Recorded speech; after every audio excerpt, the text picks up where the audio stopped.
you guys doing here? Welcome to this episode of Maksim Outdoors. Today we're taking on the Hilltop Trail here at Moraine State Park. And yeah, I mean, what else do I have to say? There's a freaking teepee here. Stay tuned.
All right, everybody, we are back with another episode of Maksim Outdoors from beautiful Moraine State Park, and we're going to be doing the Hilltop Trail today.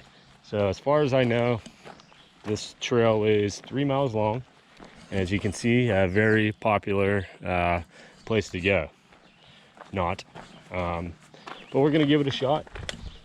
Last week we did the Sunken Garden Trail, which was 3.4, and gonna hit up the Hilltop Trail.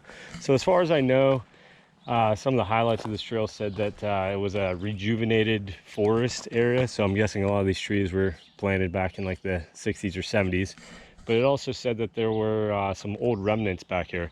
So I'm not really going to get my hopes high to find anything, but it would be cool to see, you know, like an old foundation or something back here. But it did mention something like that. So anyway, we're gonna get to it. Like I said, Moraine State Park, Hilltop Trail, and yeah, see what we see. Alrighty, here we go into the Hilltop Trail. Now, from what I understand, from what I read, there are a few loops that you can do. I think one was 1.1 and maybe the other one was 3. We're gonna be doing the 3 today. But so far, so good. It's getting a little warm out. It's probably a little bit after 11 o'clock right now. Mid-June. 70 degrees, I'd say. And here we go. So, Pleasant Valley Trail goes this way, and Hilltop Trail straight and left. So I'm not sure really what that one is, but I think we're gonna follow the yellow blazes. That sounds good to me. So we're gonna keep heading down this hill here, and I'm guessing we'll wrap around and come out here eventually. But yeah, 70-some degrees in June, can't beat that. Perfect day to hike. See what we can find on the Hilltop Trail. So this is officially the second episode for Maksim Outdoors. Hopefully you guys are enjoying it so far. Hopefully you guys liked the first one from the Sunken Garden Trail. Hopefully I have more than 5 subscribers when this video comes out, but I'm not holding my breath. But so far, man, this trail is very dense, overgrown, heavily vegetated. And you know what, the temperature is 10 degrees cooler here than it was down the last trail I did. I don't know if it's the elevation or just how overgrown it is here, but really nice. This Hilltop Trail, you can tell it's not a very heavily used trail. And usually, you know, whenever you run into spider webs and snakes and whatnot, you know that you're probably the first person on the trail during that day. And I'm guessing I am. Oh, look at this. That was very unexpected. I saw a little side trail here, and I came and found one of these little foundations. Really cool. So yeah, I didn't realize it was going to be this intact here. So I'm not really sure what this was used for. It almost looks like an old like spring house, I think I read, judging by the pipe and the water. But yeah, this is cool. I was just rambling on about the sounds of nature and whatnot, and like I said, there's a nice little side trail there, and here we are. But yeah, I think I did read that this was a spring house. So, you know, maybe back in the 1700s, 1800s, this would have, you know, gave some fresh drinking water to the people that lived around here. And I did read that there was a town actually where the lake is now. And it was called the town of Owl, like an island, I-S-L-E.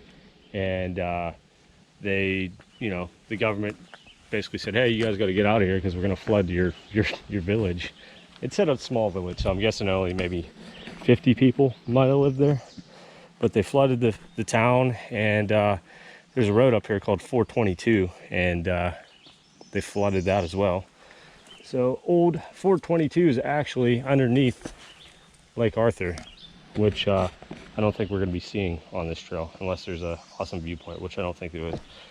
But yeah, cool. I didn't think we'd find this, and I'm really happy that stumbled upon this. So maybe we'll take a little walk around. Looks like some people have been back here, judging by how trampled down this is back here. So I don't know. This is probably where the water might have come through. I'm not really sure, but regardless, cool find. It's always a lot harder to find these ruins and whatnot in the summertime because everything's so grown over.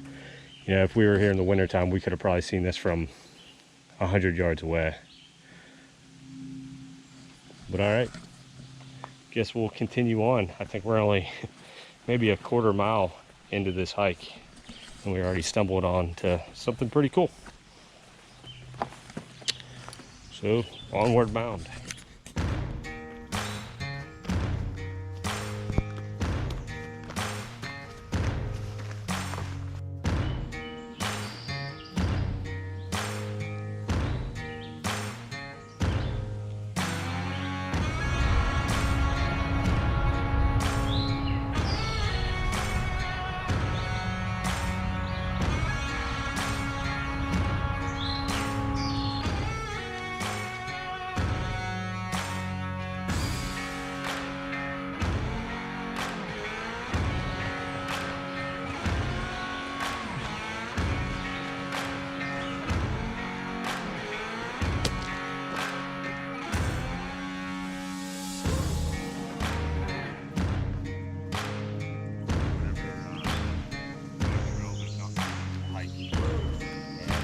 I think this is definitely one of them.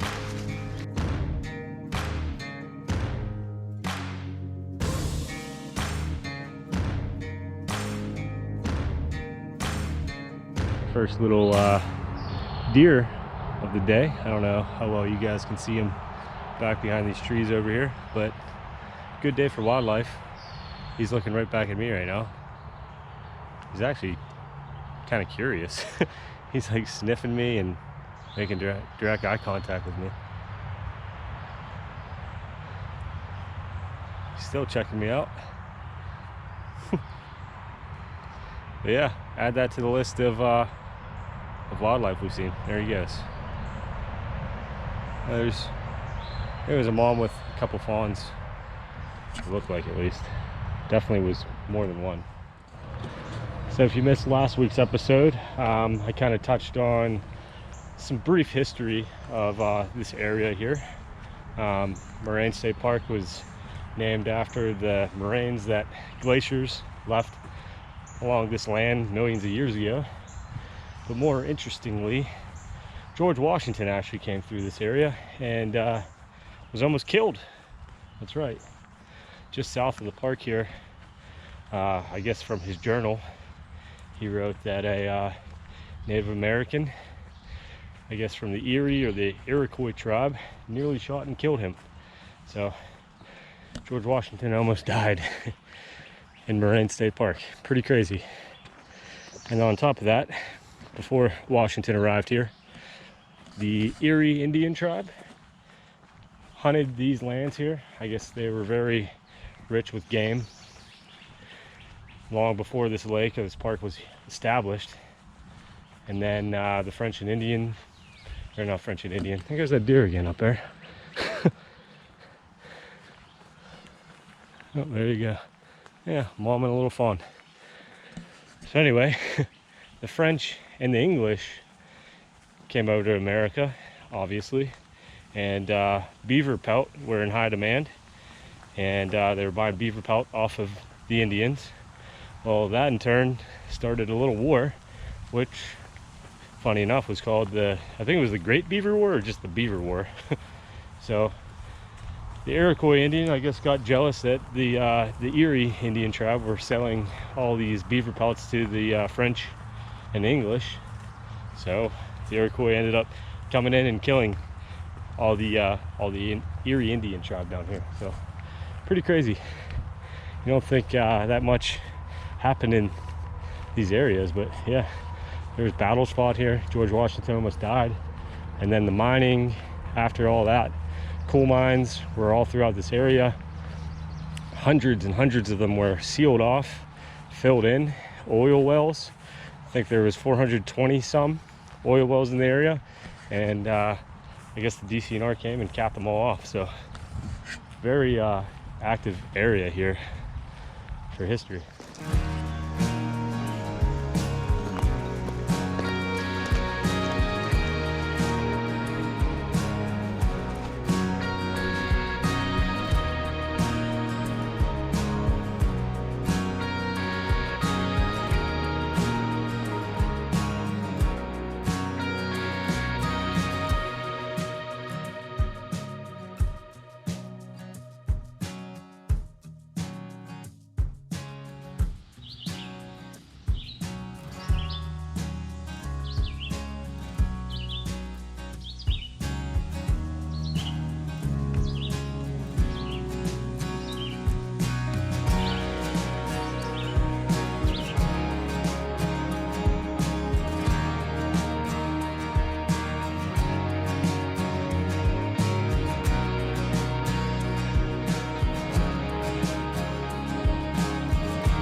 Alrighty, well, we're coming up to our next sign here.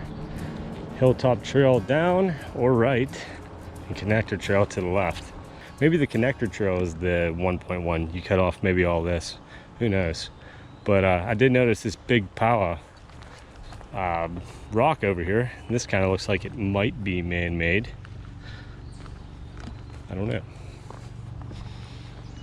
This might be one of the ruins, but I just don't know what it would have been back in the day. Maybe an old house that they just decided to raise or something, but who knows. All right, so like I said earlier, I'm gonna keep heading to the right here and skip the Connector Trail, because like I said, I think that's just gonna take me back to where I was.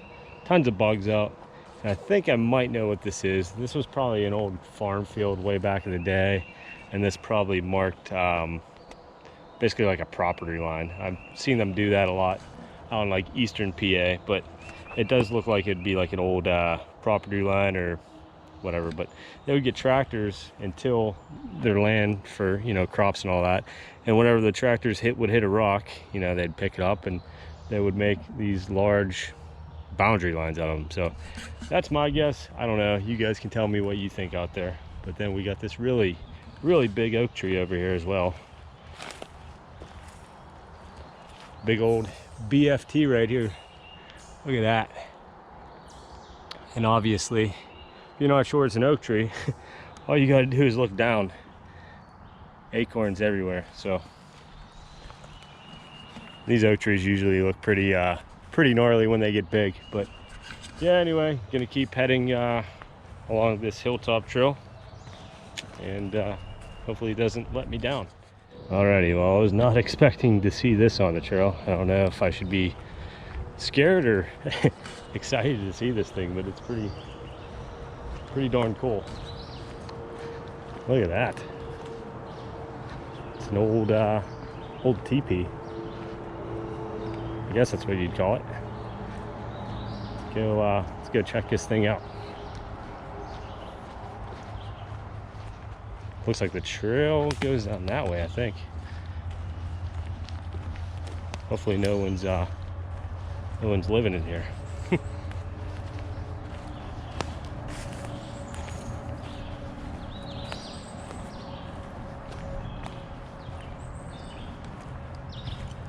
Wow. Kind of makes you wonder who the heck came out here and built something like this. That is pretty incredible. I think I've only seen one other teepee like this before, and that was up Cooked Forest. So nice. All right, well, I got a little sidetrack there at the teepee. One last look at that awesome structure there. There are a lot of trails that run through that area, but and then you got this trail down here. But we're gonna keep following the yellow blazes. But that's pretty awesome. Like I said, who comes out here and does something like that? Cool. All kinds of wildlife up in this park. If you're into birding, probably be a great place to go. Bring a pair of binoculars and sit down along the lake shore, and I'm sure you'll see osprey and bald eagle. I've read about them.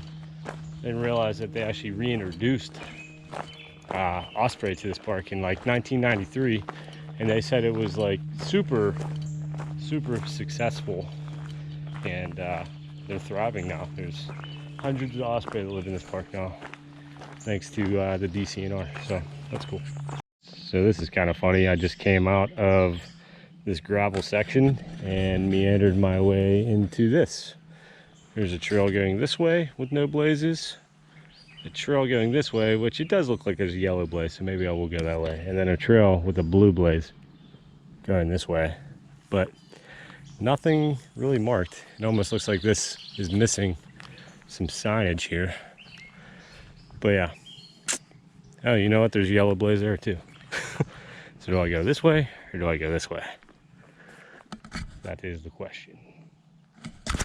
All right, well, officially off the trail now, and I decided to bring you guys down to the lake since there was no lake views in that video.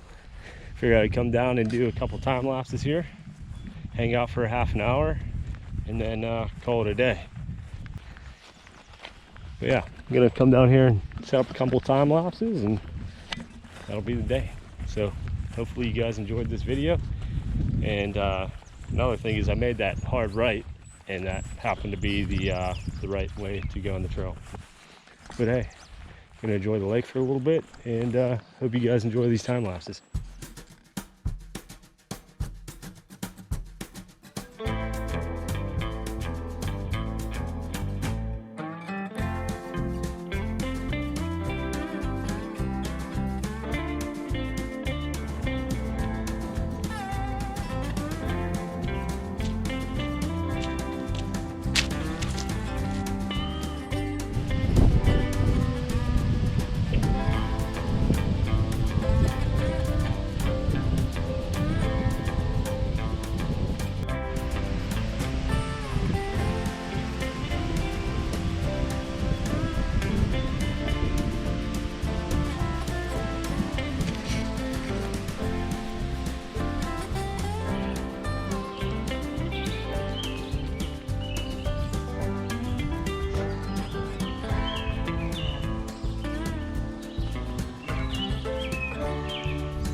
All right, guys, hope you guys enjoyed this episode of Maksim Outdoors here from Moraine State Park. It was an interesting one. Wasn't really expecting to find all the stuff that we found. But hey, if you enjoyed this video, make sure you like, subscribe, leave me a comment or two. Go check out my Instagram channel at Maksim Outdoors. And yeah, give us a subscribe. We only have probably 6 subscribers at this point, so the more the merrier. See you next week.